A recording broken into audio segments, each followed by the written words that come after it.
એસઆઈઆરની પ્રક્રિયા ગુજરાતમાં ચાલુ કરાવી છે અને એસઆઈઆરના કાયદા પ્રમાણે બિહારમાં એ લોકોએ પરિપત્રમાં લખે છે કે બિહારમાં શાંતિપૂર્વક આ પ્રક્રિયા થઈ ગઈ છે, પરંતુ બિહારમાં પણ એસઆઈઆરનો ખૂબ વિરોધ થયો છે અને અત્યારે ભાજપ શાસન કરી રહી છે. તો ભાજપ પોતાની મનમાની કરવા જે વોટનું અત્યારે એસઆઈઆર કરાવી રહી છે તેમાં અમુક ટાઈપના વોટ કાઢી નાખે છે અને જે લોકો અહીંયા આગળ રહેવાસી હોવા છતાં પણ એ લોકોના અત્યાર સુધીના રેસિડન્ટ પ્રમાણે આધાર કાર્ડ અત્યાર સુધીમાં બેંકમાં ને દરેક જગ્યાએ આધાર કાર્ડ લિંક કરી અને તમે પોતાની ઓળખપત્ર અને રેસિડન્ટ પ્રૂફ બતાવી શકતા હતા, જ્યારે ભાજપની સરકારે અત્યારે આધાર કાર્ડને કોઈ માન્યતા ગણવામાં આવી નથી એ રીતેનું બયાન આપી અને એસઆઈઆરની પ્રક્રિયા કરાવે છે.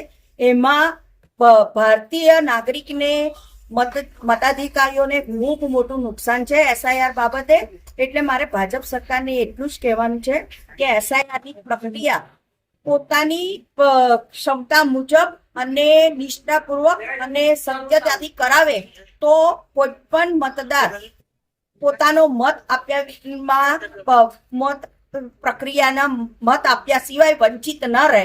બસ મારે ભાજપ સરકારને એટલું જ કહેવાનું છે કે આ પ્રક્રિયા જે તમે ગુજરાતમાં ચાલુ કરાવી છે તેનું બીએલઓ અને તમામ કલેક્ટરશ્રીઓને સૂચના આપીને નિષ્ઠાપૂર્વક અને સત્યતાથી કરાવે.